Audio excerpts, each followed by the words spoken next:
तो हेलो बच्चों, आज की इस वीडियो में हम बताने वाले हैं क्लास 7 विज्ञान है। पाठ है 3। पाठ का नाम है बच्चों ऊष्मा। तो बच्चों इस पाठ के जितने भी क्वेश्चन आंसर हैं, इस पाठ के अंदर जितने भी क्वेश्चन आंसर हैं उस सब के सब हम लिखवाने वाले हैं। और बच्चों जो इधर के क्वेश्चन आंसर है, ये प्रश्न उत्तर, ये सभी हम लिखवाने वाले हैं। सिर्फ यही नहीं, इस पाठ के अंदर के भी जो प्रश्न और उत्तर है सब के सब हम लिखवाएंगे।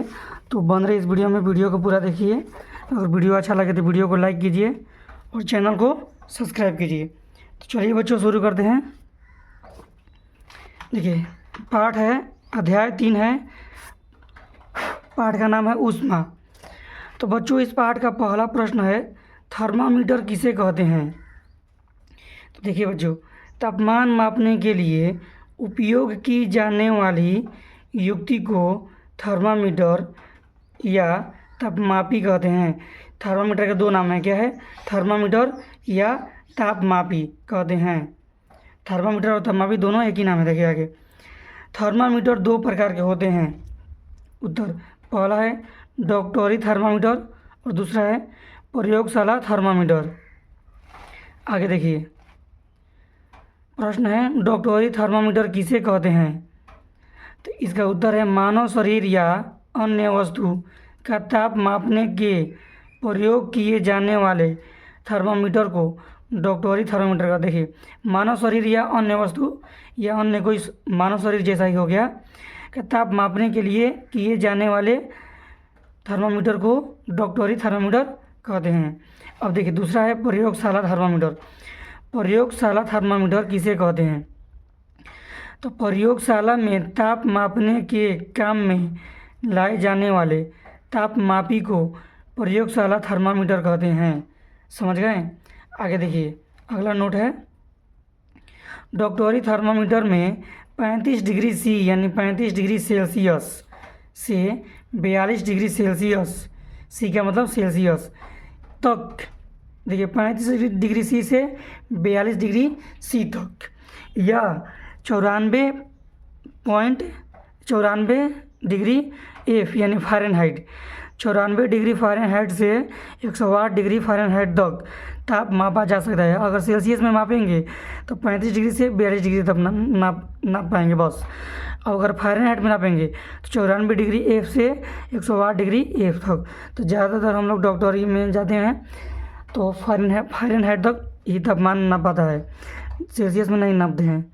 देखना कोई क्या 101, 102, तो 102 क्या होगा, यही ना होगा फ़ारेनहाइट, नो, क्योंकि 42 ये तो ऊपर नहीं जाएगा सेल्सियस।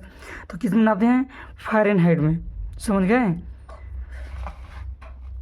डॉक्टरी थर्मामीटर में 35 डिग्री सी से 42 डिग्री सी तक या 94 डिग्री एफ से 108 डिग्री एफ तक ताप मापा जा सकता है। आगे देखिए नोट है, प्रयोगशाला थर्मामीटर का परिसर -10 डिग्री सी से 110 डिग्री सी तक होता है।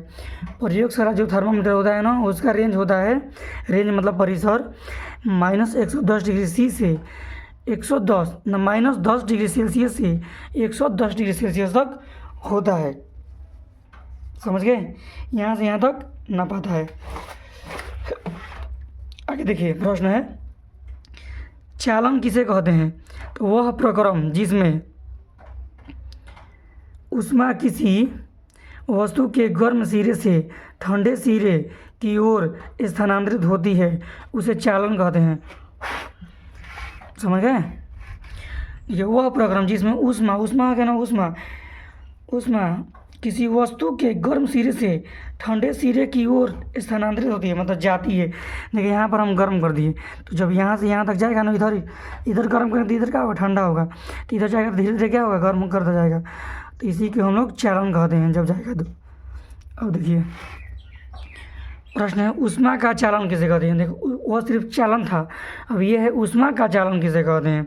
देखिए जो पदार्थ अपने से होकर ऊष्मा को एक सिरे से, देखिए चालन का मतलब यही हो गया, एक जगह से दूसरे जगह तक गर्म करेगा।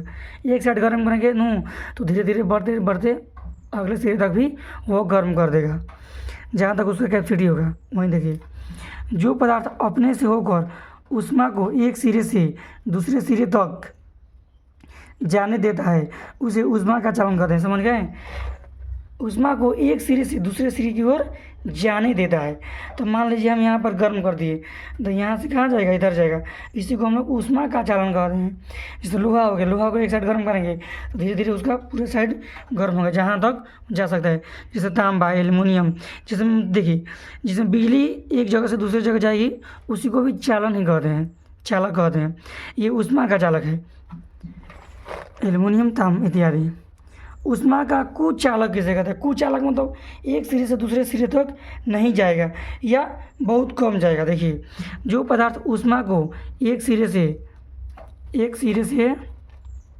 दूसरे सिरे तक आसानी से जाने नहीं देता है, मतलब आसानी से जाने नहीं देता है, उसे ऊष्मा का कुचालक कहते हैं। जैसे में लकड़ी हो गया, क्या हो गया? लकड़ी हो गया। प्रश्न, ऊष्मारोधी किसे कहते हैं? देखिए इसका उत्तर है ऊष्मा के कुचालक को ऊष्मारोधी भी कहते हैं। इसी को ऊष्मा के कुचालक को ही ऊष्मारोधी कहते हैं। संवहन किसे कहते हैं? तो ऊष्मा स्थानांतरण की विधि को संवहन कहते हैं। ऊष्मा स्थानांतरण की विधि को संवहन कहते हैं। देखिए ऊष्मा का जब स्थानांतरण मतलब एक जगह से दूसरी जगह जाएगा ना, उसी को हम लोग संवहन बोलेंगे। आगे देखिए बच्चों, इस पार्ट के अंदर जितने भी क्वेश्चन है सब के सब हम लिखवाएंगे। अब देखिए प्रश्न है समुद्री समीर किसे कहते हैं? तो उत्तर है समुद्र की ओर से आने वाली हवा को समुद्री समीर कहते हैं। समझ गए? अब देखिए थल समीर किसे कहते हैं? थल की ओर से ठंडी हवा समुद्र की ओर आती है तो उसी को थल समीर कहते हैं। देखिए जब समुद्र की ओर से आने हवा आएगी उसको समुद्री समीर कहते हैं, और जब थल की ओर से हवा आएगी उसको थल समीर बोलेंगे। थल की ओर से जाएगी तो समुद्र की ओर जाएगी, और समुद्र की ओर से जाएगी तो थल ओर जाएगी। समझ गए? नोट कर लीजिए आप लोग बहुत अच्छे से। प्रश्न है सर्दियों में एक मोटे कपड़े की अपेक्षा उसी मोटाई के कई परतों वाला वस्त्र अधिक गर्मी प्रदान करता है, क्यों? तो देखिए जब एक मोटे कपड़े पहनते हैं तो उस मोटे कपड़े में खाली स्थान होता है। मान लीजिए मोटा कपड़ा पहने तो उसमें क्या होगा? ज़्यादातर खाली स्थान होगा ना। जब कई परतों वाले कपड़ा उसी मोटाई के पहनते हैं तो उसमें खाली स्थान नहीं होता है, इसलिए कई परतों वाले कपड़े अधिक गर्मी होता है। कई परतों वाले कपड़ों में अधिक गर्मी होती है। देखिए जब हम कोट पहनेंगे तो उसमें क्या होगा? और उसी मोटाई के हम 5-6 साल ओढ़ लेंगे, साल, तो ज़्यादा गर्म लगेगा ना। देखिए क्योंकि उसमें खाली स्थान नहीं बचेगा। कोट में कुछ कुछ भरा होता है जिसमें खाली स्थान बच जाते हैं। देखिए परतों वाले कपड़ों को में अधिक गर्मी होती है।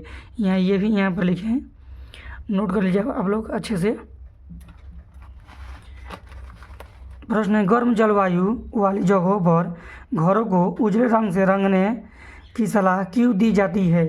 देखिए गर्म जलवायु, जो घर अगर गर्म जलवायु पर है तो उसको हम लोग उजले रंग से रंगने की सलाह देते हैं। क्यों? तो देखिए गर्म जलवायु वाली जगहों पर घरों को उजला रंग से रंगा जाता है क्योंकि उजला रंग गर्मी का अवशोषण बहुत कम करता है और घरों को ठंडा रखता है, इसलिए उजला रंग से रंगने की सलाह दी जाती है। समझ गए? नोट कर लीजिए आप लोग। देखिए बच्चों इस पार्ट के जितने भी प्रश्न थे हम ख़त्म कर दिए हैं, और जो ये अभ्यास के खाली स्थान है, एक नंबरिया क्वेश्चन है जितना हम लोग वो भी लिखवा देते हैं। बच्चों ये आप लोग भी पढ़ लीजिएगा, हमने सीखा ये बहुत ज़रूरी है, किताब में दिया है, आप लोग स्क्रीनशॉट मार लीजिए, इसको आप पढ़ लीजिएगा। देखो ऊष्मा चालक और ऊष्मारोधी में अंतर स्पष्ट करना है। तो ऊष्मा चालक प्रश्न ऊष्मा चालक हम लिखवा दिए हैं और ऊष्मारोधी भी लिखवा दिए हैं, दोनों का हम परिभाषा लिखवाए हैं ना, तो दोनों को एक एक साइड बोल देना है, अंतर हो जाएगा ना। ये ऊष्मा को एक स्थान से दूसरे स्थान तक जाने देता है और ये ऊष्मा को एक स्थान से दूसरे स्थान तक नहीं जाने देता है। अब देखिए डॉक्टरी थर्मामीटर या प्रयोगशाला थर्मामीटर के कार्य एवं बनावट को समझाइए, तो उसका चित्र बनाना है, तो ये हम नहीं बना सकते, आप लोग किताब में देख लीजिएगा। है देखिए यहाँ पर है, ये डिजिटल थर्मामीटर है। क्या है? डिजिटल। अब ये देखिए, ये है प्रयोगशाला थर्मामीटर है। क्या है? प्रयोगशाला। और देखिए ये जो है ये डॉक्टरी थर्मामीटर है। समझ गए? अब देखिए कॉलम क से कॉलम ख के शब्दों का मिलान करें। गहरे रंग के कपड़े पसंद करते हैं तो सर्दी में इसका होगा सर्दी। क्या होगा इसका? सर्दी। समुद्र समीर बहने का समय है दिन में। हल्के रंग के कपड़े पहनना का समय है गर्मियों में। थल समीर चलने का समय है रात में। थल समीर रात में चलता है। अब देखिए सही उत्तर पर सही चिन्ह लगाइए। 1 लीटर जल जिसका तापमान 0 डिग्री सी हो तथा 1 लीटर जल जिसका तापमान 40 डिग्री सी हो, सी का मतलब सेल्सियस, डिग्री सेल्सियस हो, को आपस में मिला दे तो पूरे जल का तापमान कितना होगा? तो देखिए दोनों को मिलाएंगे 0 डिग्री और 40 डिग्री, तो 0 और 40 के बीच में होगा ना। तो देखिए यहाँ पर नहीं है, किसी कहीं भी ऑप्शन नहीं है, तो इनमें से कोई नहीं होगा। क्या होगा? इनमें से कोई नहीं, घ होगा। बर्फ में लकड़ी का चम्मच डाला जाए तो कुचालक होने के कारण कोई प्रभाव नहीं पड़ेगा। इसका होगा ग। आगे देखिए 20 डिग्री सी ताप पर गर्म जल में 20 डिग्री सी ताप पर गर्म लोहे की छड़ को डालने से क्या होगा? कोई प्रभाव नहीं पड़ेगा। इसका होगा घ। तो अगर वीडियो अच्छा लगे तो वीडियो को लाइक कीजिए और चैनल को सब्सक्राइब कीजिए।